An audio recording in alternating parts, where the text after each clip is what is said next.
Fulton County Commissioner Dana Barrett, thank you for making the time to talk to us today on the Georgia vote. You're a Democrat, you're running for Secretary of State.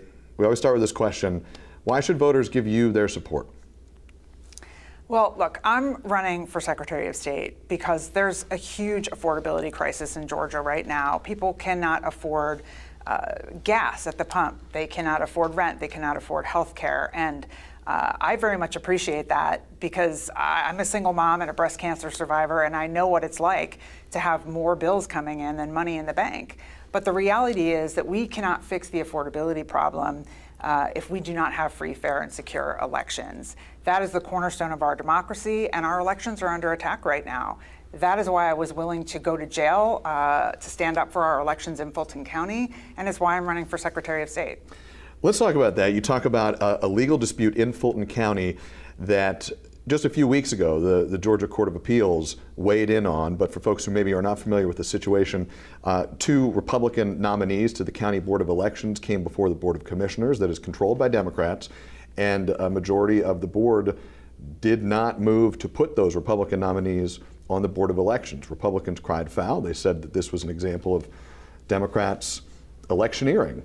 You had a different perspective on that. Talk us through what your perspective was.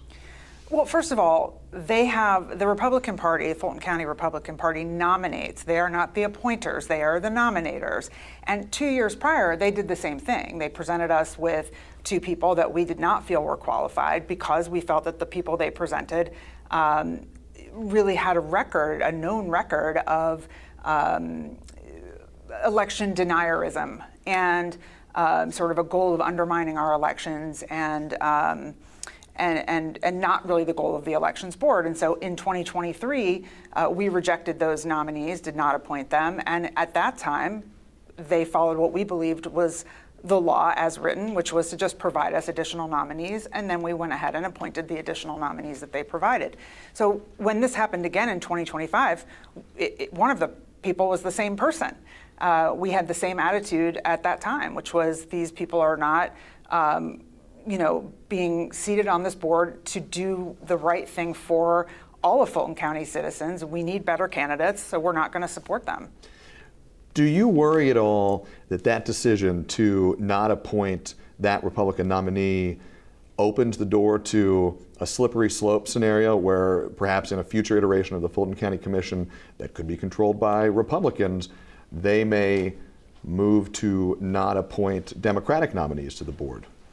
Well, of course. I mean, the Fulton County Board of Commissioners has the right to appoint based on the nominees presented.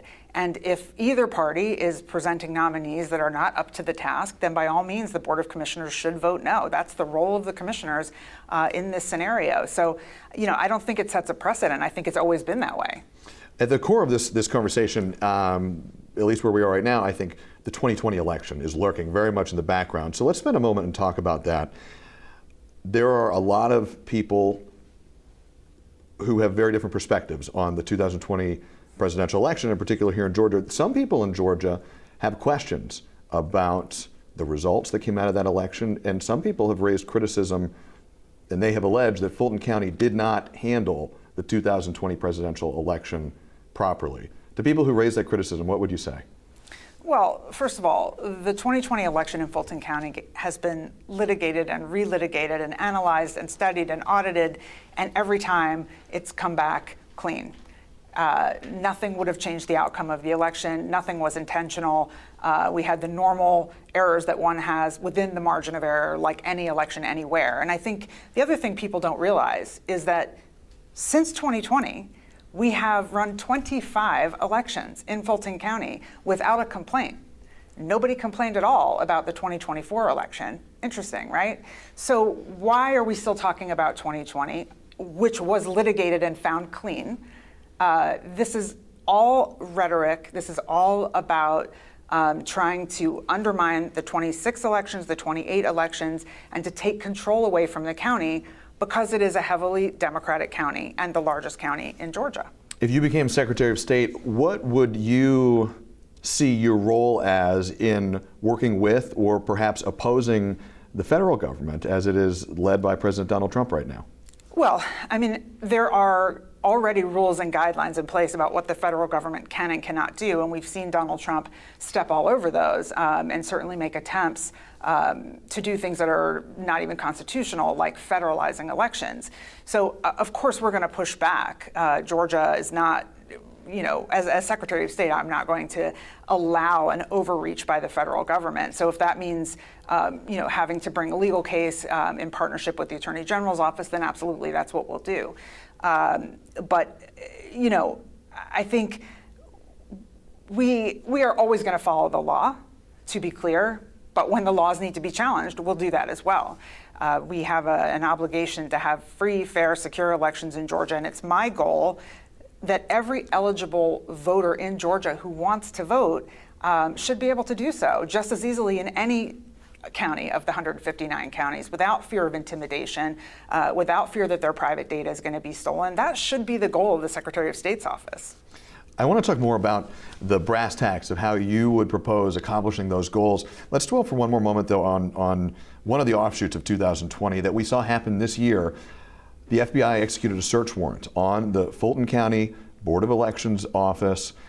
If you were Secretary of State and a similar event unfolded under your leadership, how would you respond? Well, I think it's interesting to note that the current Secretary of State's office didn't really respond at all. As commissioners, we were there that day. We saw the nonsense that was going on. It was very much a warrant that was based on, we didn't even know that day, but it turns out it was a warrant based on conspiracy theories and bad actors. The process itself was deeply, deeply flawed. So as Secretary of State, of course, immediately I would go to whatever county something like that is happening in and bring all the power of that office to bear to stop that kind of federal overreach. That is what has to happen. In this case, Fulton County was essentially on our own with no help from the state at all. You brought up Secretary of State Brad Raffensperger. He is the current Secretary of State. He's a Republican, and he gained a lot of national attention in the wake of the 2020 presidential election. When you look back on that, does Secretary of State Brad Raffensperger deserve credit or criticism for the way he handled the 2020 election? Oh, well, listen, certainly I think everybody is appreciative of the fact that Secretary of State Raffensperger did not break the law and did not manufacture 11,000 plus votes when Donald Trump asked him to. So certainly that was the right thing to do. Unfortunately, I think that is the bare minimum. I mean, where I come from, you don't get a gold star for stopping at a red light. We need a Secretary of State who's going to do more than just not break the law. And I think we've seen in the years since then that the Secretary of State has been very quiet about a lot of the legal attempts to undermine voting, whether it's state legislation, whether it's the FBI raid in Fulton County, or the attempts to seat election deniers on our board. So he's been very quiet. I'm grateful he didn't break the law. I'm grateful he didn't give our data over to the federal government when it was inappropriately asked for. So, he's done some things that are right, and I'm grateful for that, but we need more. There is a pending issue right now that I suspect you are well aware of. There's a July 1st deadline that is fast approaching right now. A few years ago, for people who maybe are not familiar, Georgia put in place a law that set a July 1st deadline of this year to stop using QR codes to count ballots. But that law didn't specify what system would replace it. The state legislature just adjourned for their 2026 session without answering that question. And it's an unknown what comes next after July 1st. If you were Secretary of State, how would you recommend solving this problem? Well, in the current moment, I certainly think that deadline needs to be postponed. And I would be talking to the governor to try to make sure that happens. Would that mean calling a special session? I mean, either they need to call a special session and make some real decisions, or they need to allow the Secretary of State's office to make a rule that postpones that timeline. Because right now, what they're asking is sort of so undefined and impossible. This is going to be a burden on 159 counties to try to do this in a timely manner without real guidance. It's going to be a burden on the taxpayers who have to pay for it. You talk about goals that you have about how you would run elections differently if you were in office. I want to ask you about a couple specifics. One topic that's always at the core of a conversation about elections is voter ID. There's conversation happening at the federal level. There's conversation always happening here in Georgia as well. Do you think Georgians should be required to show ID to vote? Well, we are required to show ID to vote now. So I think there's some confusion about which laws are asking for what. Yes, I'm supportive that we show ID. We're doing it now. Everybody's comfortable with it.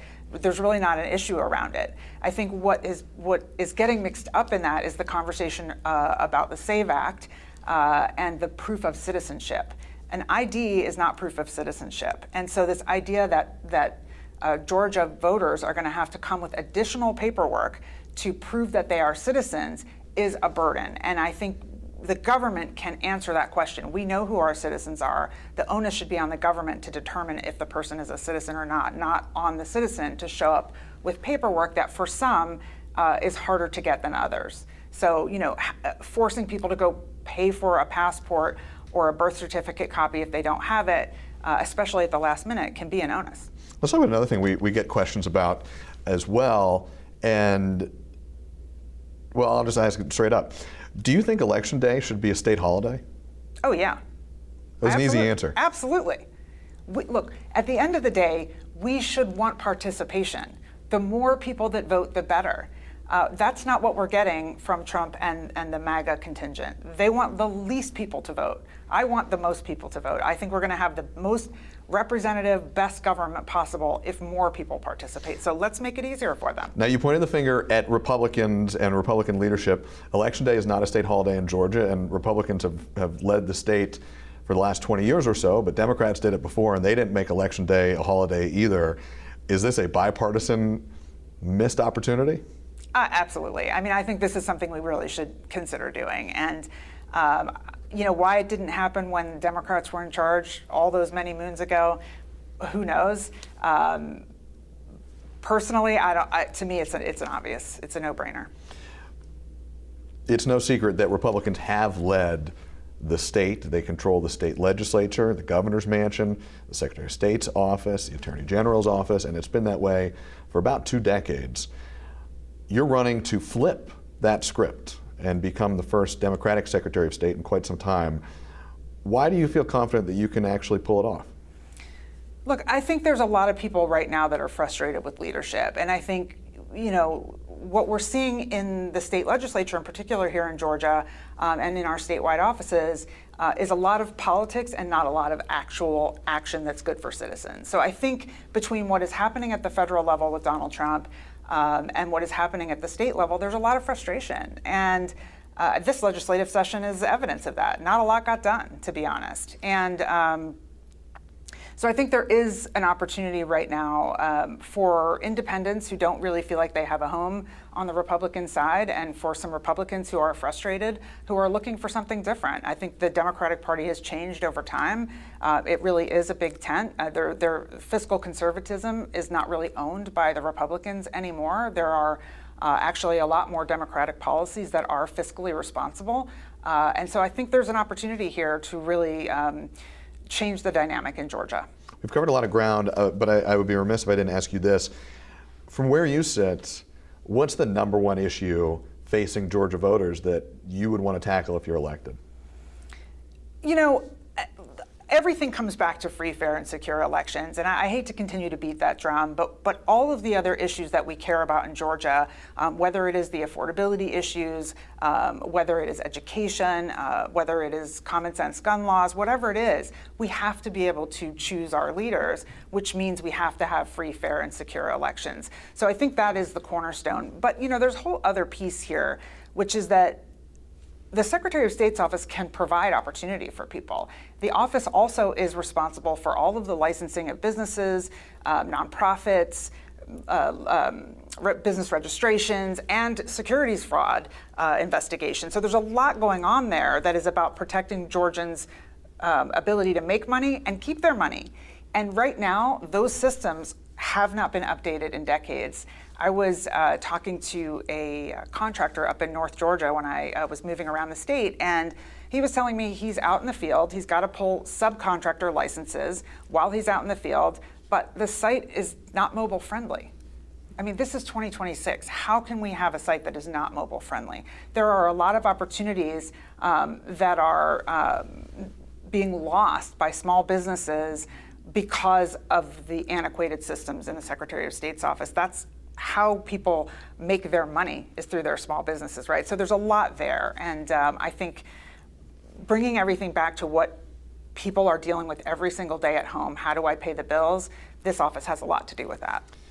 We always end with this question for folks who are running for office. Your elevator pitch to an undecided voter would be what?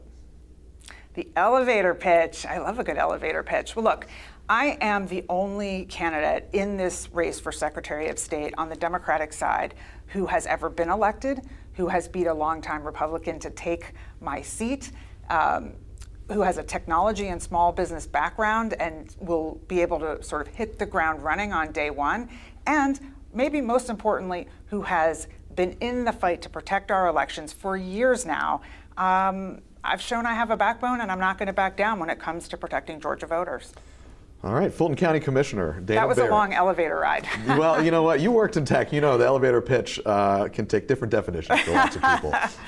Candidate for Secretary of State, we appreciate it very much. My pleasure.